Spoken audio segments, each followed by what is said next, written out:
Nahasa at sinaksak ang isang dalagita sa Iloilo City. Sa kabila ng mga tinamong sugat, nagawa pa niyang makauwi at makapagsumbong sa kanyang ama. Menor de edad din ang hinihinalang nasa likod ng krimen. Makibalita tayo kay Nenita Hubilla ng GMA Iloilo.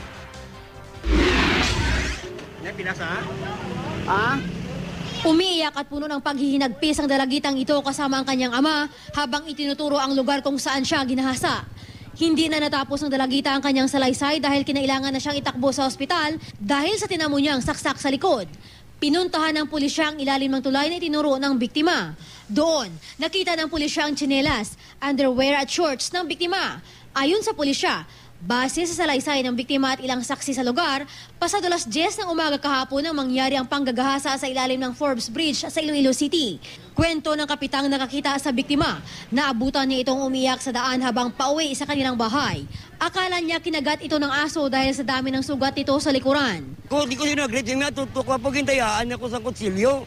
Laba-laba, kutsilyo ko din dampi niya dito man sa may taytay. Agad namang nagsumbong sa pulisya ang kapitan. Sinubukan pa raw sana nilang habulin ang suspect pero nakatakas na raw ito. Nagawa pa makauwi ng biktima kaya naituro pa nito sa ama ang lugar.